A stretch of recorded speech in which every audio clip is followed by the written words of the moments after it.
जय हिंद एवरीवन, आप सभी का फिर से स्वागत है पेट्रोटिक आईएएस में। एक बार फिर से हम अपना आईएएस पीसीएस वाला डेली करंट अफेयर्स स्टार्ट करेंगे। आज हमारे पास नियर अबाउट 10 टॉपिक है जो डिस्कस करेंगे। बिसाइड दैट एक हमारे पास आज थोड़ा सा एक्सपेरिमेंट करेंगे। जो हमारे एडिटोरियल सेक्शन है, 4 न्यूज उस पे है, जो 4 एनालिसिस है, उसको हम एमएस वर्ड में करेंगे।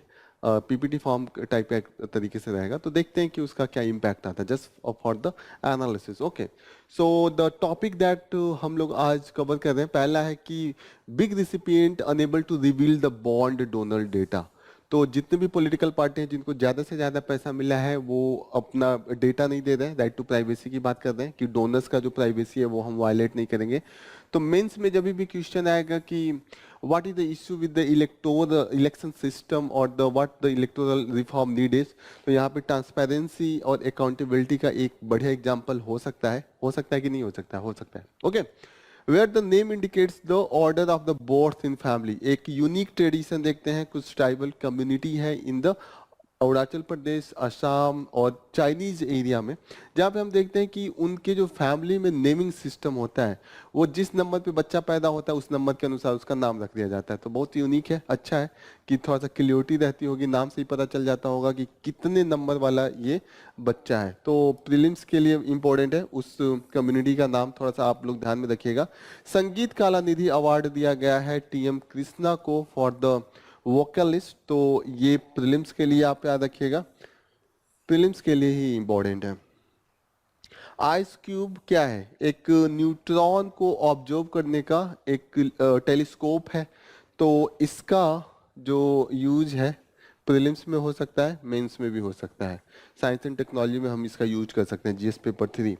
उसके बाद एक काफी बढ़िया एनालिसिस है कि एआई का मिसयूज कैसे हो सकता है। और ये जो एनालिसिस है वो एआई का मिसयूज जो इलेक्शन में हो सकता है 2024 में, बहुत चांस है क्योंकि बहुत से इलेक्शंस होने वाले हैं नियर अबाउट 50 कंट्रीज का। तो मेंस के लिए हम देखेंगे जीएस पेपर 3 में जब भी क्वेश्चन आएगा कि एआई का क्या यूज मिसयूज हो सकता है इलेक्शन सिस्टम में, भी इसका जिक्र करेंगे। काफी अच्छे मार्क्स आपको मिलेंगे। इसी पेज पे, एडिटोरियल पेज पे, ये election commission must ensure free and fair democratic process. तो अभी जो कंडीशन चल रहा है इलेक्शन कमीशन का, वही एक ट्रस्टेड बॉडीज है जिसको माना गया था कि डेमोक्रेसी को यही हेल्ड करेगा अगर फ्री एंड फेयर इलेक्शन होता रहे। तो क्या इशू आ रहा है इलेक्शन कमीशन में, उसको मेंस पर्सपेक्टिव से देखेंगे। मेंस स्पेसिफिक होगा ये डिस्कशन। अगेन म्यांमार में जो कॉन्फ्लिक्ट चल रहा है वो बोला जा रहा है कि ये केवल म्यांमार तक नहीं है, ये पूरे रीजन का इशू है। तो ये भी मेंस के लिए हो जाएगा, जीएस पेपर 2 इंटरनेशनल रिलेशन।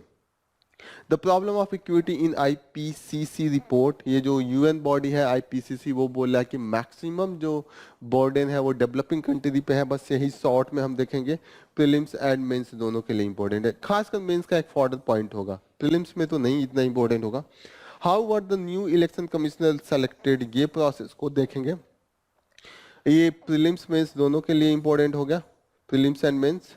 हमने ऑलरेडी जो इलेक्शन प्रोसेस अभी एक्ट आया है उसको पढ़ा है, लेकिन एक एडिशनल प्रोसेस है जहाँ पे थोड़ा सा हम देखेंगे कि एक पैनल है under the ministry of law and justice. तो उसका क्या काम है वो देखते हैं। HbA1c टेस्ट है डायबिटीज के लिए, तो प्रीलिम्स के लिए होगा, बेसिक्स को जानना है। तो this is all about for the today's news. Let's start with the पहला न्यूज हम देखते हैं जो फ्रंट पेज पे है।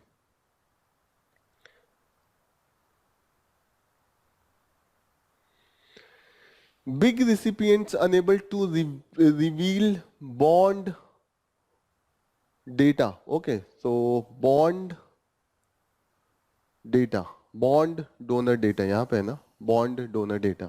तो यहाँ पे क्या है कि सुप्रीम कोर्ट ने बोला कि सारे पॉलिटिकल पार्टी को आप लोग भी अपना डेटा बताइए कि किसने आपको कितना पैसे दिए हैं। तो सारे पॉलिटिकल पार्टी, जो सारे नहीं, मैक्सिमम जो जिसको सबसे ज्यादा पैसे मिले, जैसे भारतीय जनता पार्टी 6,000 करोड़ रुपए मिले, कांग्रेस, तृणमूल कांग्रेस, इन सभी ने डाटा नहीं दिया है, नहीं बताया कि कहाँ से किसने पैसे दिए। ओके, ये हमें पता है कि सुप्रीम कोर्ट ने ऑर्डर दिया था, दो बार ऑर्डर हुआ था, 2019 में भी 2023 में भी। तो कुछ पार्टियां ने दिया है कि जो पार्टी ने डेटा दिया है कि किससे कहाँ से मिला, डीएमके अपनी ईमानदारी दिखा है, एआईडीएमके हैं और जनता दल सेक्युलर है। ओके, तो साउथ के ही हैं जिन्होंने कुछ अपना ईमानदारी दिखाई है, अपना ट्रांसपेरेंसी एंड अकाउंटेबिलिटी दिखाया है। ओके, यहाँ पे है कि these rules it's sad that precluded the party from the having to maintain the donor details। अब ये किसका ये जस्टिफिकेशन है? बीजेपी बोल रहा है कि पहले ही स्कीम में ही बता दिया गया है कि कोई हमें डोनर्स के डेटा से कुछ लेना देना नहीं है, हम एकदम रूल फॉलो करते हैं। हमने रूल लिखा, रूल हमने फॉलो किया, किसी का हमारे पास नाम नहीं है। लोग 100-100 करोड़ का चेक लेके आए, बॉन्ड लेके आए, हमने पूछा ही नहीं, हमने तो लिखा ही नहीं, हमने बस चेक ले लिया। तो यहाँ पे ये है, ठीक है। वो क्लेम कर रहे हैं कि हमारे पास डेटा ही नहीं है तो हम दे क्या, ठीक है। कांग्रेस कह रही है कि हमारे पास डेटा नहीं है, एसबीआई के पास डेटा है, मांग रहे हैं तो डेटा नहीं दे रही है। जब डेटा देगी, यहाँ पे कांग्रेस का है कि हमने रिक्वेस्ट किया है एसबीआई से, डेटा दे दीजिए, डेटा देते ही हम आपको बता देंगे। तृणमूल कांग्रेस का भी यही है कि information of donors was only available with the SBI, हमारे पास है ही नहीं। कुछ पार्टियों ने दिया भी है डेटा, तो उन्होंने सिर्फ 1 साल का दिया है, 2018-19 का। जैसे आम आदमी party, national Congress party, Janata Dal. अब ये लोगों को लगा कि पहले जिस साल पैसे नहीं मिले थे उस साल का दे दिया, 2018-19 का। अब उसके बाद 2019 से 2023 के बीच का इनके पास डेटा ही नहीं है। नेक्स्ट इंपॉर्टेंट न्यूज है, वो एक यूनिक कल्चर है नेमिंग का, कि नेम जो हम लोग रखते हैं चिल्ड्रंस का, वो जिस नंबर पे हुआ उस नंबर पे कर देंगे। ये जो कम्युनिटी है ये लिसु एंड योबिन कम्युनिटी है, और कहाँ पे है? ये अरुणाचल प्रदेश में। अरुणाचल प्रदेश का जो नाम दफा टाइगर रिजर्व है, इसको माना जाता है कि ये सबसे स्टोन मोस्ट टाइगर रिजर्व है। एक बार इसको लोकेट करते हैं, अरुणाचल प्रदेश और म्यांमार के बॉर्डर पे है। ये है नाम दफा, this is the famous and ये काफी पास में है। ये देखिएगा बॉर्डर एरिया पे है, तो थोड़ा सा इसको ध्यान में रखिएगा। एक बार इसको छोटा कर लूं तो थोड़ा ओवर पता चले कहाँ पे है। देखा, एकदम लास्ट बॉर्डर पे है this, so please remember this. अब यहाँ पे यहाँ तक है कि दोनों का जो अगर सेम नंबर ऑफ किसी फैमिली में बच्चे हो गए तो प्रीफिक्स एंड सफिक्स लगा दिया जाता है। वीमेन का नाम देने का तरीका अलग होता है, यहाँ पे भी नंबरिंग उसी अनुसार होता है, लेकिन उनके लिए जो यूज होता है वर्ड्स वो डिफरेंट होते हैं, तो प्लीज रिमेम्बर दिस। एक और कम्युनिटी है जिसका नाम है सिंगफोज, वो चाइना में भी है, इंडिया के अरुणाचल प्रदेश में है, और तिनसुकिया डिस्ट्रिक्ट जो असम का है, यहाँ पे भी ये लोग पाए जाते हैं। यहाँ पे भी नेमिंग का यही तरीका है, तो please remember all this thing. Lisu जो कम्युनिटी है उसके नेम में क्लैन को भी ऐड किया जाता है। जो क्लैन होता है ना, जैसे इनका क्लैन का नाम है तिब्बतो बर्मन फैमिली, जो एक ट्रेस करते हैं ना कि इस क्लैन से हम लोगों का ट्रेस है, किसी सिग्निफिकेंट पर्सनालिटी हुआ होगा, उन्होंने युद्ध जीता होगा, उन्हीं के नाम पे वो लोग कंटिन्यू रखते हैं। तो ये याद रखिएगा, लीसु एंड योबिन कम्युनिटी है इनका नाम। प्रीलिम्स में पूछ सकता है कि ऐसे कम्युनिटी न्यूज में थे, किस लिए फेमस है? तो नेमिंग का जो स्टाइल है इसलिए फेमस है, Lisu and Yobin. Please remember this two name. यहाँ ट्रंप और जो डोनाल्ड ट्रंप है, इनके भाषण था, इन्होंने अपनी स्पीच में बोला कि अगर वो हार गए तो इंडस्ट्रियल ब्लड बात होगा, खून से लोग नहा लेंगे। इंडस्ट्रियल इन्होंने ऐड कर दिया, इन्होंने कहा कि हमने भड़काया नहीं है, हमने इंडस्ट्रियल बोला है, इंडस्ट्री को बहुत घाटा लगेगा, हम आएंगे तो जो इंडस्ट्री पे है कैपिंग कर देंगे। जो यूएस जिसको माना जाता है कि फ्री ट्रेड की बात करता था, आज वो बात कर रहा है कि हम बाहर से जो आ रहे हैं कंपनी, वो हमारे लिए अच्छे नहीं है। Impact of offshoring on the countries auto industry और his plan to increase the tariff on the foreign made cars. Opposition ने कहा कि ये डबल स्पीकिंग है, यहाँ पे इन्होंने पॉलिटिकल वायलेंस की बात कहा है। फिर ट्रम्प ने कहा कि ये जो डेमोक्रेट्स हैं, ये सब इधर का बात उधर करके, बातों को पलट करके मुझे बदनाम करते हैं, मैं बहुत ही सीधा शरीफ इंसान हूँ। तो ऐसा कुछ कुछ कमेंट आ रहा है, this is in the USA.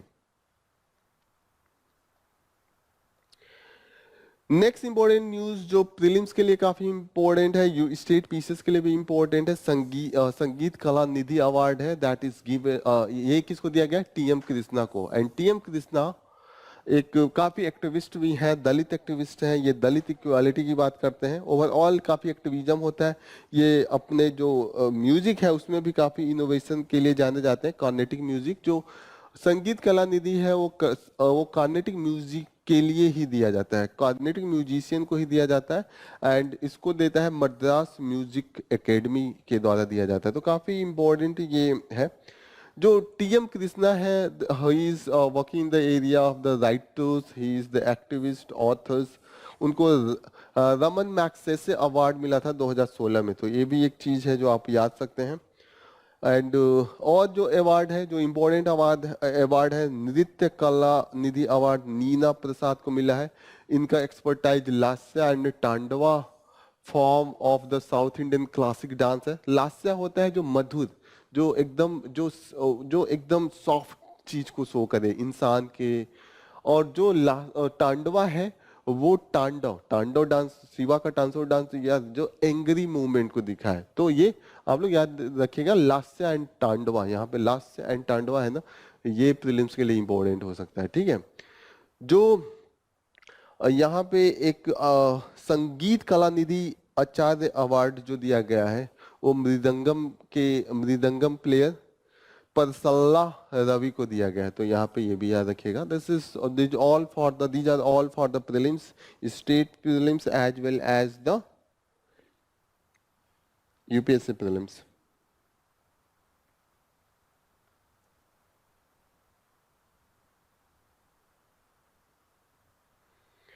ये काफी इंटरेस्टिंग एक हेडलाइन है यहाँ पे, only time will tell how the poll bond scheme fared says RSS. RSS को अभी भी लग रहा है कि जो इलेक्टोरल बॉन्ड है वो सही है, सुप्रीम कोर्ट का डिसीजन है वो सही नहीं है। दिस इज द वे।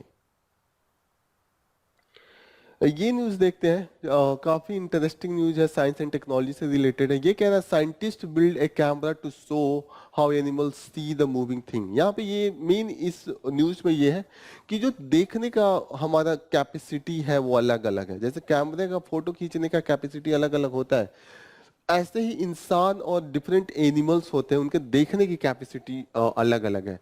जैसे यहाँ पे एक एग्जांपल एक पिक्चर में देखिए, यहाँ पे दिखाया गया है कि ये जो फ्लावर है, ये बीज को ऐसे दिखेगा कलरफुल, और जो हम इंसान हैं उनको ऐसे दिखेगा। यहाँ पे शो किया हुआ है, ये बीज को दिखेगा, ये देखिए हमें ऐसे दिखेगा। तो उनको ज्यादा कलरफुल, ज्यादा अच्छा दिख रहा है, बीज को ऐसे दिख रहा है, हमें ऐसे दिख रहा है। तो जो जो चीज एकदम दिखती है वो सही भी हो सकती है, गलत भी हो सकती है, अलग अलग लोगों के लिए। यहाँ पे देखिए अलग अलग है।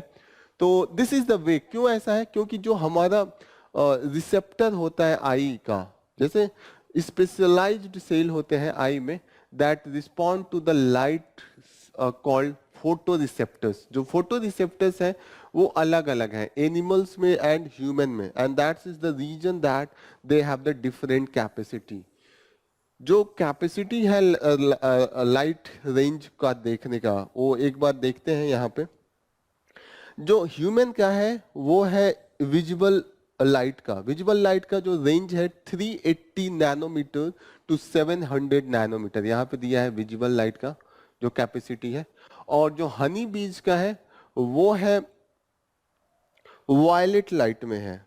तो वायलेट लाइट इससे भी कम नैनोमीटर में हो सकता है जो रेंज है हनी बीज में, अल्ट्रा वायलेट लाइट में। और इसका जो रेंज है 10 नैनोमीटर टू 400 नैनोमीटर है। अब यहाँ पे एनिमल का जो कलर का यूज है दैट इज टू द उसका वो लोग यूज भी करते हैं। जैसे कि if there is the any predators they will use it to the intimidate that predator, beside that they entice the mate and conceal the themself. अपने आप को छुपा भी लेते हैं अगर कभी प्रीडेटर्स का अटैक हो रहा हो।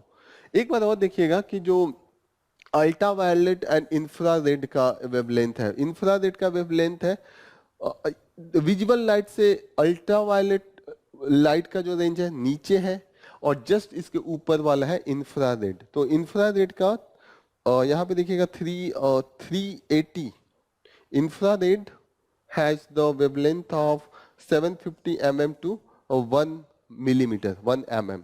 So you should remember all this thing. ये चीजें इंपॉर्टेंट है जो आपको याद रखनी है। Okay, so this is the thing in this news. एक चीज और याद रखिएगा, many even notice the polarized light and a part of their omelette. And omelette क्या होता है? This is the biological system जिससे कि communication possible होता है। ओके, तो ये यहाँ पे यूज है how they evolve for the different light range that they can able to visualize. This is all about. Okay. Next important news ice cube को लेके है. आइस क्यूब और जो एक हमारा प्रोजेक्ट चल रहा है, this is the neutrino observatory. Neutrino observatory का मतलब होता है न्यूट्रॉन एक एलिमेंट्री पार्टिकल है, जो सबसे छोटा पार्टिकल है जो अभी तक हमें नोन है, वो उसमें से न्यूट्रॉन भी आता है. और ये जो आइस क्यूब न्यूट्रिनो ऑब्जर्वेटरी है वो साउथ पोल पे है. साउथ पोल, प्लीज रिमेंबर, अर्थ के ही साउथ पोल पे है, तो प्रीलिम्स के लिए ये इंपॉर्टेंट हो गया. और ये सब एटॉमिक पार्टिकल है न्यूट्रॉन. तो सबसे छोटा पार्टिकल अगर देखें, एक बार एक देखने की कोशिश करें, अगर ये जैसे कोई भी ऑब्जेक्ट हो गया, ये पेन ही ले लें, इसको एकदम आप तोड़ते तोड़ते जाएंगे, जो सबसे छोटा एटम है जो दिखेगा भी नहीं आपको, उसको कहते हैं एटम. एटम आएगा. एटम किससे मिला होता है, उसके अंडर में आप जाएंगे तो उसका जो बीच वाला पोर्शन होता है, न्यूक्लियस इसको कहते हैं. एकदम कॉम्पैक्टेड, एकदम छोटा सा जगह में ये कॉम्पैक्ट होता है, और न्यूक्लियस इसको कहते हैं. ये न्यूक्लियस प्रोटॉन एंड न्यूट्रॉन से मिलके बना होता है. ठीक है, तो प्लीज रिमेंबर. और इसके बाहर इलेक्ट्रॉन्स होते हैं. अब इलेक्ट्रॉन्स एंड प्रोटॉन्स जो बने होते हैं वो क्वार्क से बने हैं, लेप्टॉन से बने. एक बार मैं आपको शो करता हूं, थोड़ा सा क्लियरिटी आएगी कि, और ये डिफरेंट टाइप के होते हैं, लेप्टॉन एंड क्वार्क. यहाँ पे देखिएगा electron neutrino, muon neutrino and tau neutrino. 3 types के न्यूट्रिनो है. जो अभी हमने इस ऑब्जर्वेटरी में से देखा है वो हमें टाउ न्यूट्रिनो मिला है. हमें जो मिला है वो टाउ न्यूट्रिनो मिला है. यहाँ पे याद रखिएगा. ओके.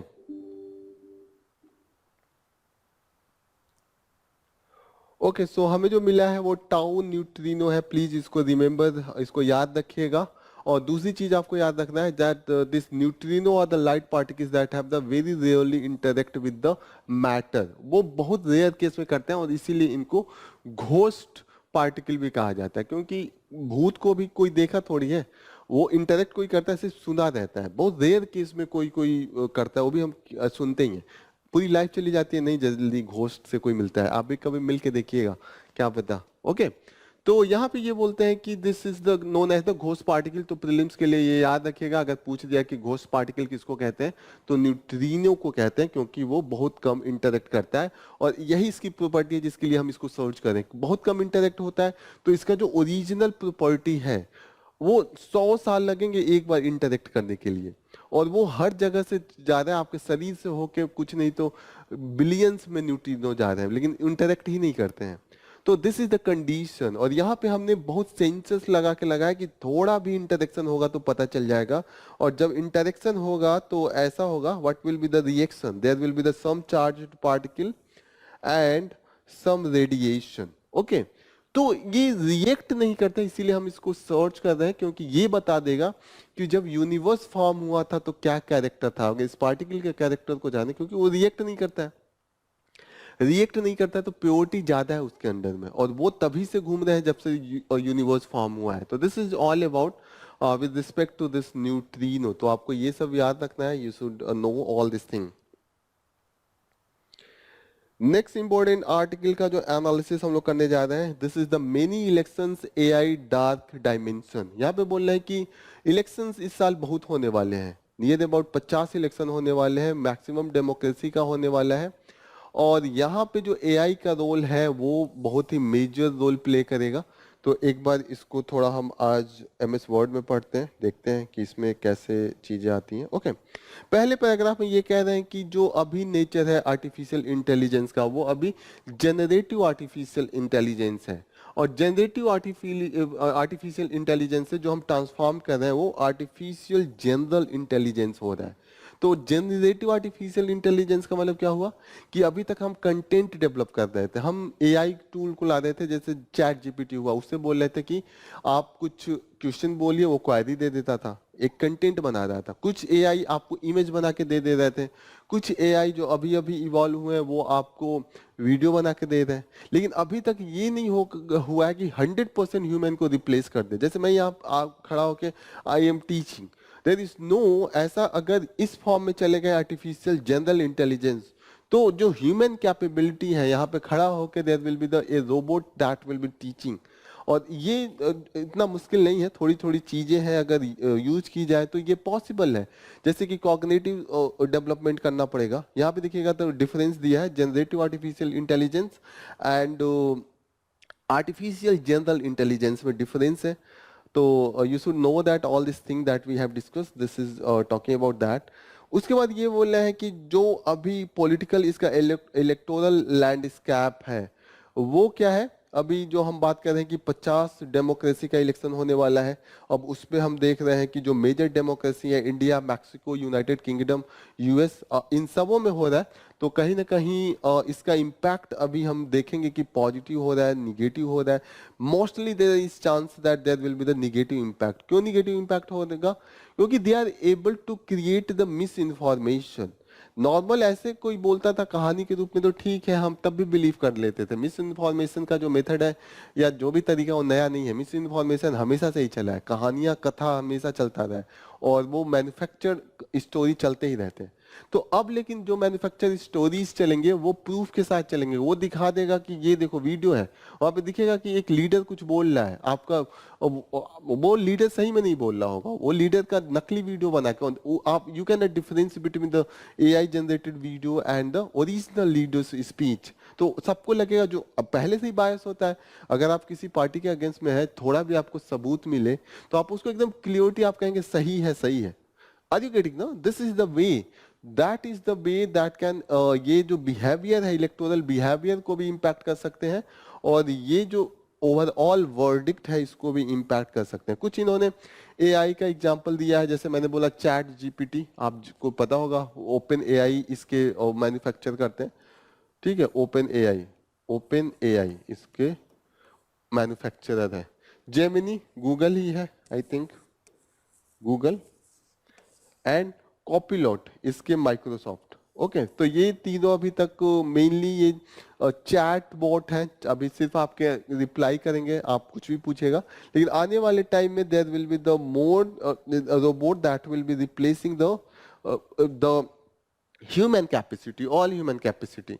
एक और रिपोर्ट जो है वो पब्लिश हुआ है, प्यू सर्वे जो है उन्होंने पब्लिश किया है इंडिया के बारे में। इंडियन पब्लिक का जो ओपिनियन है कि कैसे Indian people, a majority of Indian people, they believe, they support the authoritarianism. यहाँ पे है, a majority of Indian people support the authoritarianism. उनको नहीं फर्क पड़ता है कि जो हमारा सुप्रीम लीडर है, जो ऊपर बैठा हुआ है, वो रूल एंड रेगुलेशन को फॉलो नहीं कर रहा है, वो सप्रेशन कर रहा है, वो किसी माइनॉरिटी के अगेंस्ट में स्टेटमेंट दे रहा है जिससे कि रॉयट हो सकता है। ऐसा कुछ लोगों को फर्क नहीं पड़ता है।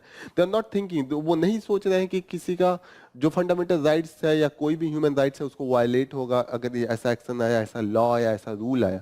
They are blindly supporting the leader, they are considering that yes they are favourable to them, this is the case. और इसीलिए कहा जा रहा है जो डीप फेक इलेक्शन है वो क्रिएट हो रहा है by the AI software for the 2024 election. तो ये जो डीप फेक सिंड्रोम है, ये आखिर में आज नहीं तो कल आना ही है। भले आप ये कह दें कि अभी तक नहीं ये पॉसिबल है, लेकिन कहीं ना कहीं अभी नहीं तो बाद में तो ये आएगा ही।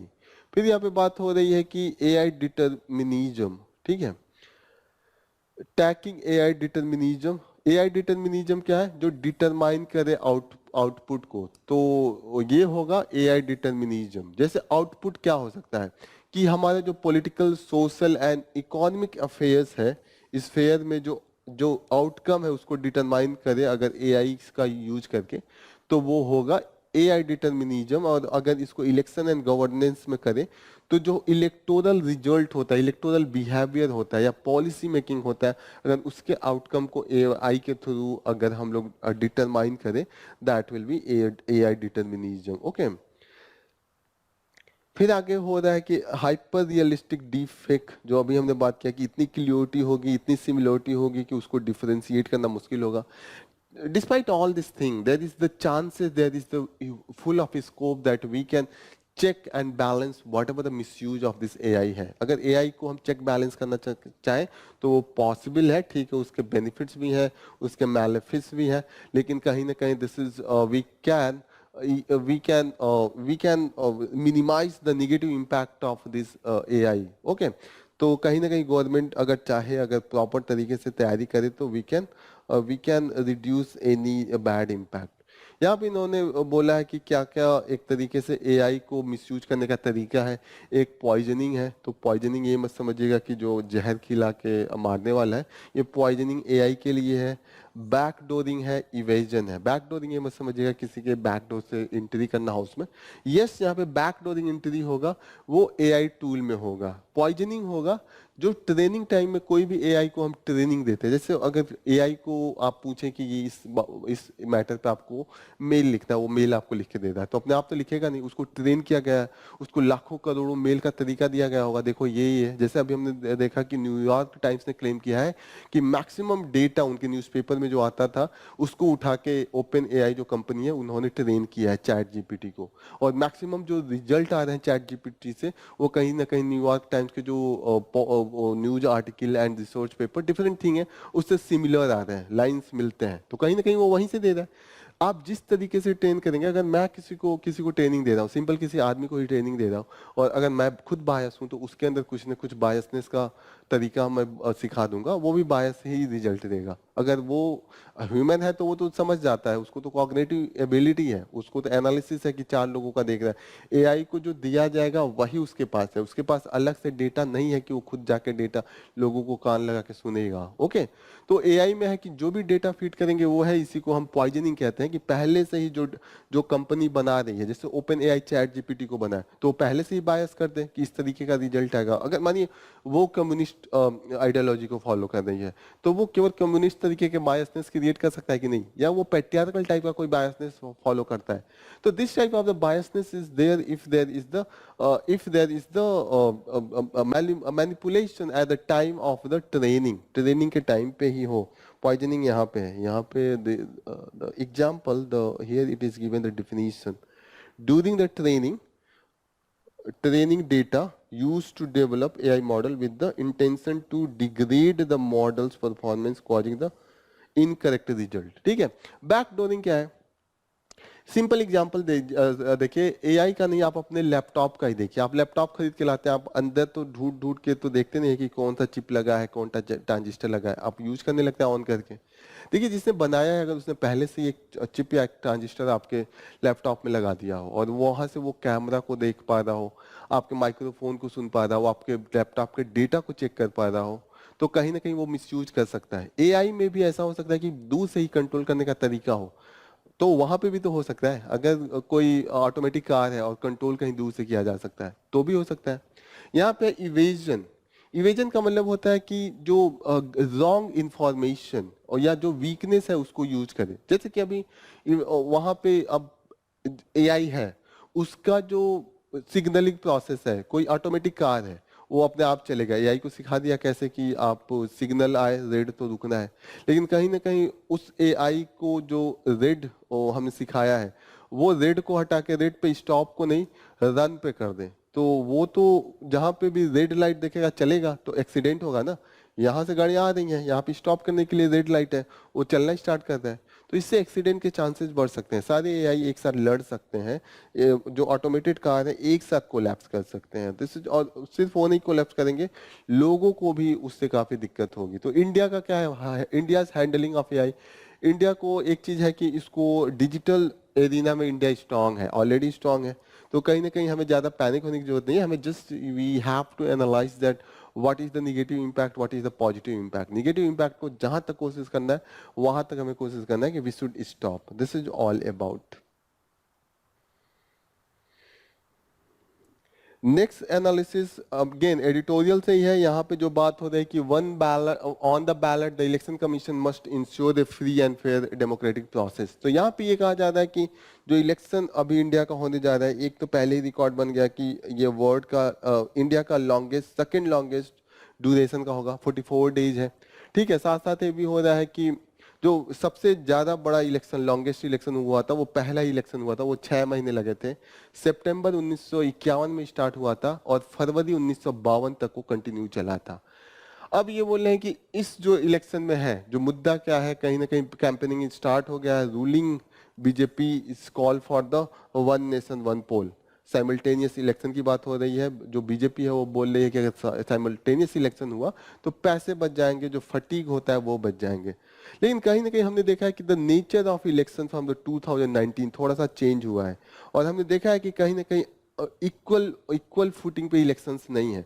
There has been the biasness, और बायसनेस सबसे ज्यादा किससे है कि जो BJP misuse of the state power है, यहाँ पे दिया हुआ है, मैं नहीं बोल रहा हूँ, यहाँ पे दिया हुआ है। Okay, this is given into the this editorial itself that the BJP misuse of the state power influence other parties और एक्टर्स। कहीं ना कहीं अपोजिशन पार्टीज को तोड़ने में स्टेट मशीनरी का काम किया गया है, हेल्प लिया गया है, कहीं ना कहीं जो कोलिशन है उसको इन्फ्लुएंस किया गया है, कहीं ना कहीं जो गवर्नमेंट फॉर्मेशन हुआ है एमएलएस को लेके, स्टेट गवर्नमेंट में किसी और को मेजॉरिटी बनी, लेकिन कहीं ना कहीं एमएलएस के पीछे ईडी सीबीआई को लगा के इलेक्शन जो गवर्नमेंट फॉर्म हुआ है वो बीजेपी का हुआ है। Here it is written. Okay, यहाँ तक कि ये स्टेट मशीनरी यहाँ तक है कि रिसेंट यहाँ का एग्जांपल दिया है कि जो प्रिंसिपल अपोजिशन पार्टी जो कांग्रेस है उसके अकाउंट को ही रिस्ट्रिक्ट कर दिया था बीच में, छोटा सा प्रोसीजरल लैप्स था।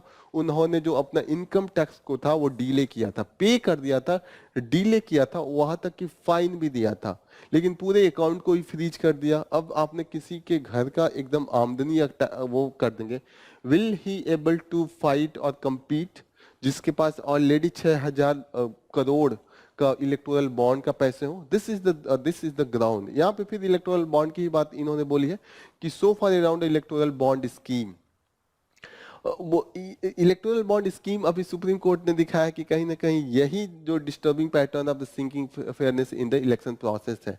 वो छोड़ी इलेक्शन कमीशन ऑफ इंडिया में ही देखा गया है कि बहुत से इलेक्शन कमिश्नर ने रिजाइन दे दिया है, कहीं ना कहीं उनका एग्रीमेंट नहीं था जो चीफ इलेक्शन कमिश्नर था या जो डिसीजन लिया गया था। अभी हमने रिसेंटली देखा है 8 मार्च को अरुण गोयल जो इलेक्शन कमिश्नर थे उन्होंने रिजाइन दिया है, तो abrupt exit of the election commission members. And अभी हमने देखा जो 2 तुरंत जल्दीबाजी में अपॉइंटमेंट हुआ, जिस मेथड से हुआ वो मेथड ऑलरेडी सुप्रीम कोर्ट में क्वेश्चनेबल था, कि चैलेंज था कि ये मेथड सही नहीं है, और उसी मेथड को लेके देयर वाज द अपॉइंटमेंट। तो कहीं ना कहीं दिस शोज द बायसनेस। यहाँ तक अभी देखा इलेक्शन कमिश्नर जो इलेक्शन कमीशन ने बोला है कि सुप्रीम कोर्ट ने बोला कि आप लोग जो इलेक्टोरल बॉन्ड है किसने किसको कितना दिया उसका कोड भी दीजिए, डिक्लेयर कीजिए कि किसने आपको कितना पैसा दिया। पॉलिटिकल पार्टी के पहले इलेक्शन कमीशन ही आ गया, उसने कहा कि ये तो राइट टू प्राइवेसी जो डोनर्स का है वो वायलेट करेगा। अब ये बात आता है कि आप राइट टू प्राइवेसी आप डोनर्स देखेंगे कि right to information of the voters देखेंगे। जो आम जनता है वो उसका जो कैपेसिटी है वो वोट कैसे देगा अगर उसको पता ही नहीं है कि बैक साइड से इस पार्टी का इस कंपनी से कनेक्शन है। Okay, so this is giving that there should be the balance between the election commission viewpoint on the right to information and privacy of the donors. Next important news again bonded favor, again electoral bond को ही लेके है कि जो challenge हुआ था supreme court में कि कहीं ना कहीं इलेक्टोरल बॉन्ड से मिसयूज होगा, कंपनियां मिसयूज करेंगी, सेल कंपनीज बनेगी। जो अभी डेटा निकल के आ रहा है वो एग्जैक्ट सेम आ रहा है कि कंपनियों को सिर्फ बनाया गया था कि वो इलेक्टोरल बॉन्ड खरीद के पॉलिटिकल पार्टीज को दें, सिर्फ उनके बनने 2-3 साल एग्जिस्ट रहे, एक ही ट्रांजेक्शन हुआ है, पॉलिटिकल पार्टीज को उन्होंने फंडिंग किया इलेक्टोरल बॉन्ड खरीद के। ये भी देखा गया है कि कहीं ना कहीं स्टेट मशीनरी का मिसयूज अगेन यहाँ पे भी हुआ इलेक्टोरल बॉन्ड को लेके भी। यहाँ पे देखा गया है जैसे कि in many a times there has been the arm twisting of the those who have been the, जैसे कि होता है कि अब कोई कंपनी है और उसको डायरेक्ट पैसे तो मांगेंगे नहीं, उसके वहां ईडी भेजा, सीबीआई भेजा। अब देखा गया है कि जो ईडी सीबीआई पहुंचा उसके कुछ दिन बाद ही 5 दिन 10 दिन बाद वो गए इलेक्टोरल बॉन्ड किए, किसी को दिए, ये अभी तक ओपन नहीं हुआ है, लेकिन उन्होंने दिया है, फिर उसके बाद थोड़ा थोड़ा मामला शांत हुआ है। This is the case. तो यहाँ पे strong correlation between the source and arrest on the one hand and the date of purchase of the bond on the other hand, यहाँ पे लिखा हुआ है।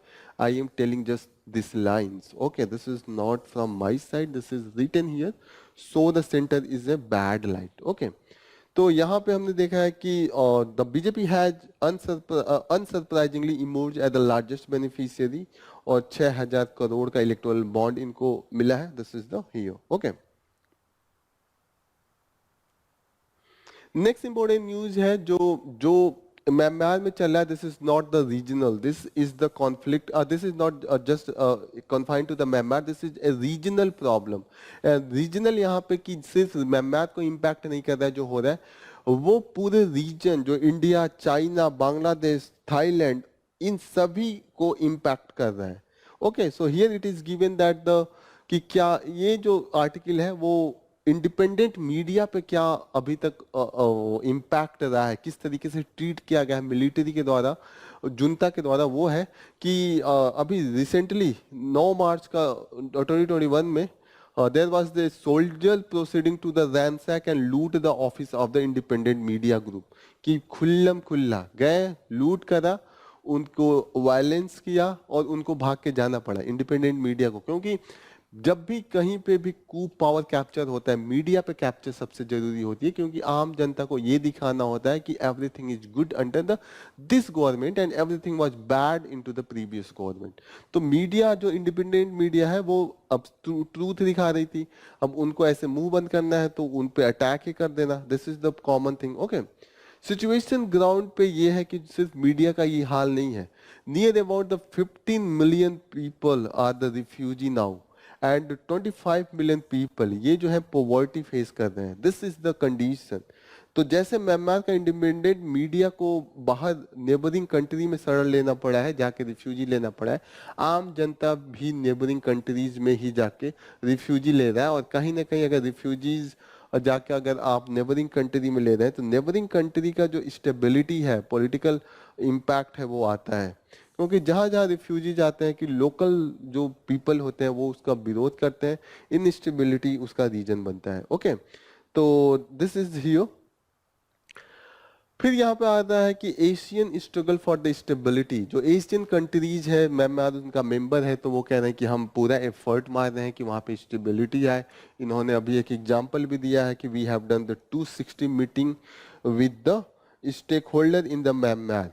लेकिन सिचुएशन अगर ग्राउंड पे देखें तो सिचुएशन अभी भी उतना ही है। 99%, 90%, मोर देन 90% टाउन अभी भी एक्टिव फाइटिंग है। मोर देन 95% टाउन्स में अभी भी एक्टिव फाइटिंग है। यहाँ पे दिया है 95%। देखिए, क्योंकि 316 म्यांमार का जो टाउनशिप है, 330 टोटल है, 316 में एक्टिव फाइटिंग चल रहा है।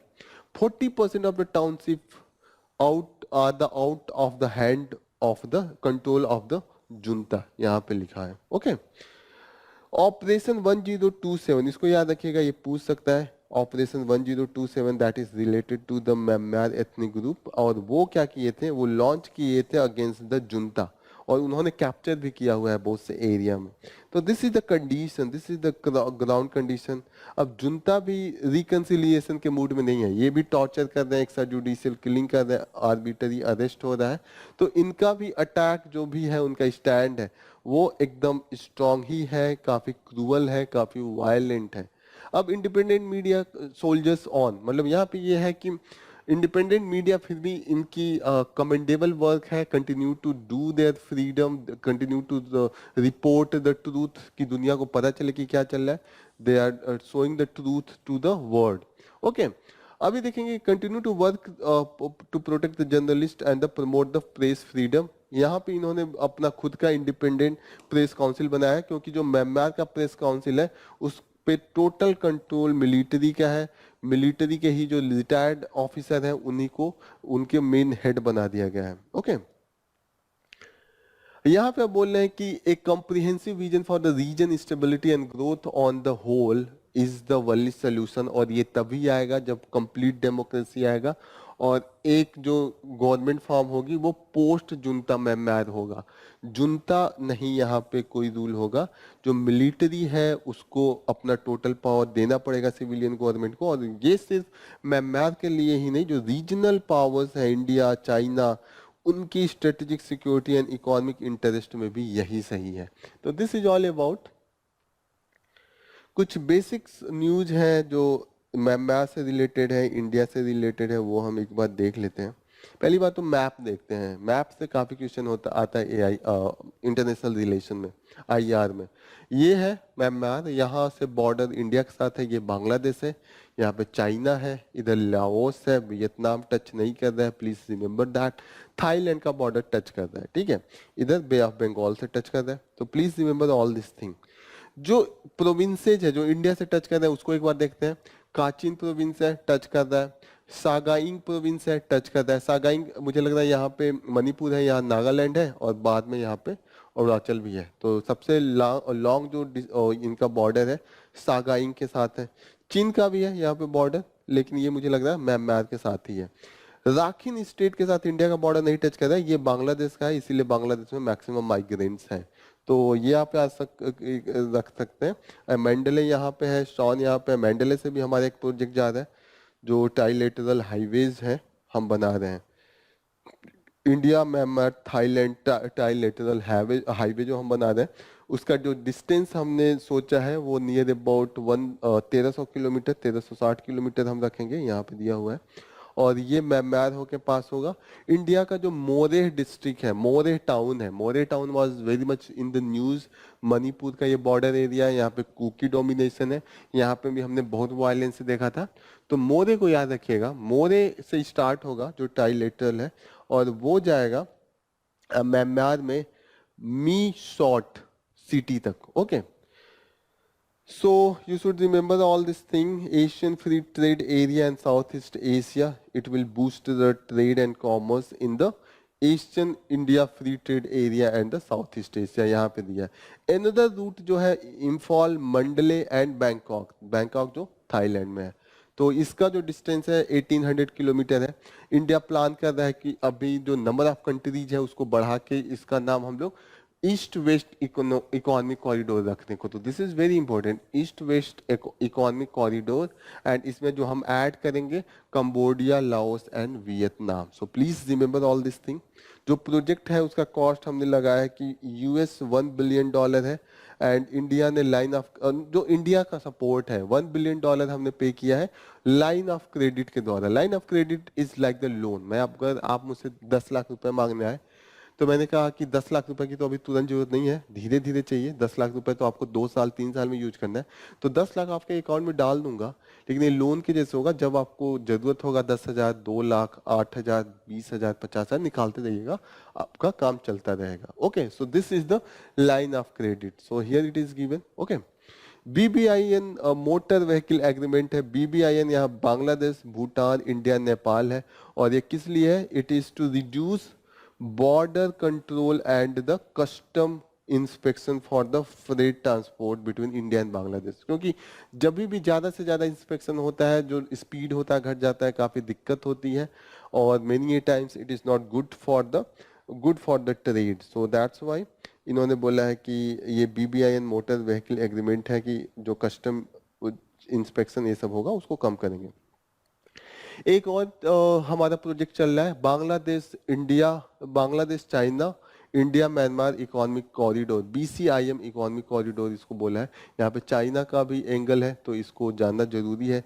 लेकिन कहीं ना कहीं इसका बेल्ट एंड रोड इनिशिएटिव की तरफ पुश था चाइना को, इसीलिए इंडिया इससे कहीं ना कहीं उतना ये प्रोग्रेस में नहीं है। इसका जो ये था, ये देखिएगा, और सब जो दिखा रहा है वो बेल्ट एंड रोड इनिशिएटिव का ये ब्लैक में दिखा रहा है, और ये जो सिल्क रूट चाइना का दिखा रहा है। इंडिया का जो है वो इंडिया से होकर बांग्लादेश होते हुए चाइना जाएगा, चाइना से होते हुए थाईलैंड का ये पाथ है। लेकिन दिक्कत ये है कि चाइना इसको बार बार पुश कर रहा था, इंडिया उसके विरोध में था।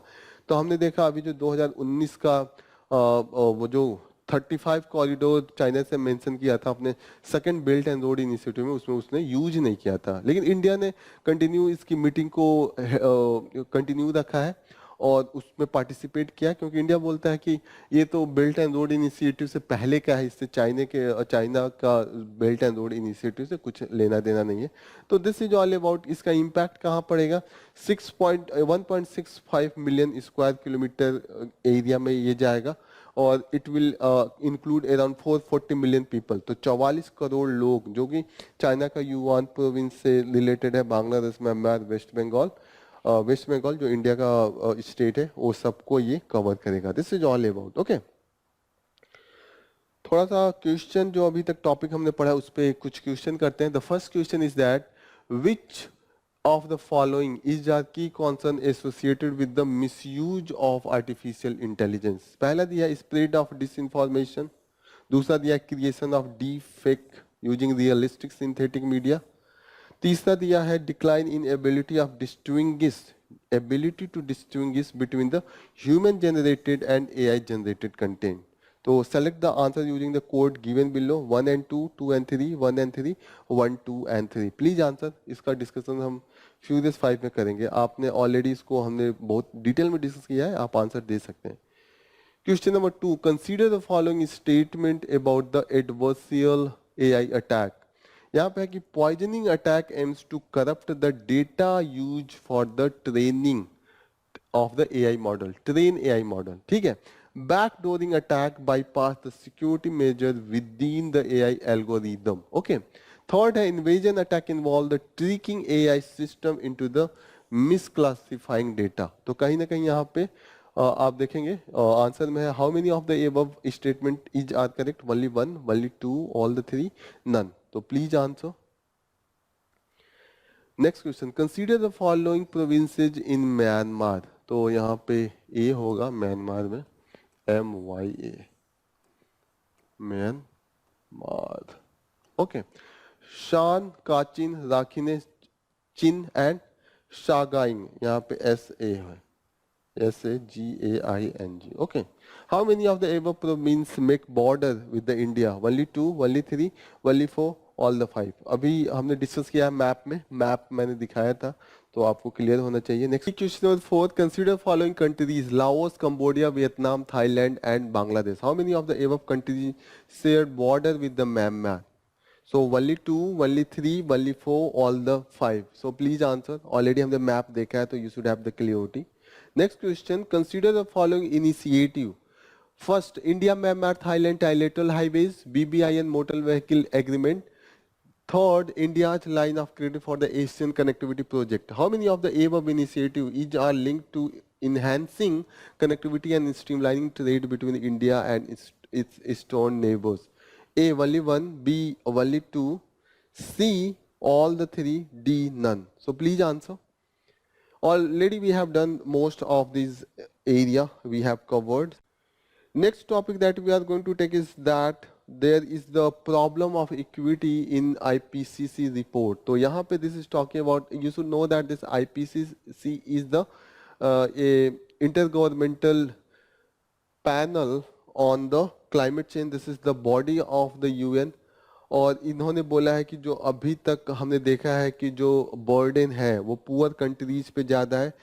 जैसे बर्डन ऑफ मिटिगेशन को लेकर ले लें, या एडाप्टेशन को लेकर ले लें, या तो कार्बन डाई रिमूवल को लेकर ले लें, या CCS, carbon capture and sequestering. Carbon capture का मतलब होता है कार्बन जो अगर कहीं से इमिट हो रहा है पहले उसको कैप्चर कर लिया जाए और ऐसे जगह पे रख दिया जाए कि वो इन्वायरमेंट में ना जाकर अंडरग्राउंड हो सकता है, सी के अंदर हो सकता है, ओशियन के अंडर में हो सकता है. तो this is all about. Next news जो बात करता है वो कहता है कि how the new election commissioners selected. जो अभी इलेक्शन कमीशन सेलेक्ट हुए हैं कैसे हुए हैं, तो उसका अभी लॉ इन्होंने 2023 में गवर्नमेंट ने लाया है. उस लॉ के थ्रू सेलेक्ट हुए हैं. उस लॉ में जो प्रोसेस है उसको ऑलरेडी हमने पढ़ा है कि एक सेलेक्ट कमेटी होगी. सेलेक्ट कमेटी के पहले एक शॉर्ट लिस्टेड पैनल होगा. सेलेक्ट कमेटी के पास 6 लोग जाएंगे, 6 लोगों का लिस्ट यहाँ पे गया था. उसके पहले शॉर्ट लिस्टिंग के लिए जो पैनल बना था उसके जो हेड थे union minister for the law and justice, यहाँ पे दिया हुआ है union minister for the law and justice short listed panel. अब short listed panel short list करके सेलेक्ट कमेटी को जाएगी. सेलेक्ट कमेटी में कौन कौन होगा? एक तो प्राइम मिनिस्टर, दूसरे leader of opposition of Lok Sabha, और तीसरा जिसमें कंट्रोवर्सी है कि union cabinet minister nominated by the prime minister. अब यहाँ पे जो सुप्रीम कोर्ट का जजमेंट था Anoop Barnwal versus union of India case, इसमें बोला था कि chief justice of India select committee में होना चाहिए. अब गवर्नमेंट ने जो लॉ लाया उसमें से निकाल दिया है. तो कहीं ना कहीं this is into the supreme court की आपने कैसे हटा दिया. This is not as per the supreme court judgment जो अनूप बर्नवाल केस है. तो वो जो लॉ है this is the here, this is providing the chief justice of India. Okay, लेकिन अब हटा दिया तो दिक्कत ये है कि there is the issue of the transparency and accountability. एक चीज आप देखिएगा, जो हमारा कॉन्स्टिट्यूशन है वो आर्टिकल 324 जो है वो इलेक्शन कमीशन की बात करता है, इलेक्शन प्रोसेस की बात करता है। वहां पे वो बोलते हैं कि इलेक्शन कमीशन का नंबर भी इन्होंने फिक्स नहीं किया है। कॉन्स्टिट्यूशन बोलता है कि chief election commissioner and such member of other commissioner if any as the president may fix from the time to time. तो नंबर ऑफ इलेक्शन कमीशन जो मेंबर होंगे उस फिक्स नहीं है। अभी तो 3 है, chief election commissioner and 2 are the election commissioner. 1989 तक सिर्फ एक ही चीफ इलेक्शन कमिश्नर होते थे, कोई कमिश्नर नहीं होते थे। फिर 1990 में लाया गया था 2 को और फिर बीच में उसको डिसकंटिन्यू 1 साल के लिए किया गया था। फिर 1993 से 3 ला के वापस उसको कंसिस्टेंट मैनर में लाया गया है। यहाँ पे जो है president has been appointing the CC and the ECs, but there is no proper method given कि कैसे होगा। तो इस लॉ में इन्होंने कंप्लीट किया है कि कैसे होगा। तो this is all about, you should no. Last news जो हम लोग डिस्कस करेंगे, what is the HA1C test. तो ये जानिए, बहुत इंपॉर्टेंट है, ये डायबिटीज का टेस्ट है। और अभी डायबिटीज का जो स्टेटस है इंडिया में काफी डरावना भयावह है। यहाँ पे 10 करोड़ लोगों को डायबिटीज हुआ है और 13 करोड़ लोग जो है प्री डायबिटीज स्टेज पे हैं। 35% of the Indian suffer from the hypertension and nearly 40% abdominal obesity. ये हाल है। जो HbA1c है, इसको हम हीमोग्लोबिन A1C टेस्ट भी बोलते हैं। इसका अलग से और भी नाम है, ग्लाइकेटेड हीमोग्लोबिन टेस्ट भी बोलते हैं, ग्लाइकोसिलेटेड हीमोग्लोबिन टेस्ट भी कहते हैं। ठीक है, यहाँ पे देखिएगा कि जो किसको ये टेस्ट कराना चाहिए। जो भी अगर 30 ईयर्स से ज्यादा का एज है, you should go and you should screen for the diabetes. दूसरी चीज है कि कुछ परेशानियां हो, जैसे कि वेस्ट का जो सरकमफरेंस है, अगर वेस्ट कमर जो है वो बढ़ के कमरा हो जाए तो you should go and you should go the gate the test. History of being treated for the hypertension, history of the heart disease अगर हो तो उसके लिए भी जाइए। History of the polycystic ovarian syndrome, उनको भी स्क्रीन कराने जाना चाहिए। एक इश्यू जो आता है इस टेस्ट में, वो सबसे बड़ा इश्यू है कि ये जो टेस्ट होता है वो आप ट्रेडिशनल टेस्ट फिर भी कराना पड़ता है। जो ट्रेडिशनल ब्लड टेस्ट है, you have to go even after this test. And second thing जो है कि ब्लड शुगर लेवल जो है इंसान का, वो कभी बहुत हाई हो जाता है, कभी लो हो जाता है, फ्लक्चुएटिंग होता है। तो वो कंसिस्टेंटली आपको एवरेज निकालना होता है। तो this is all about, okay. So here we have covered most of the area that is relevant from the today's news. We will conclude our session here. Thank you for joining the session. All the best. Jai Hind.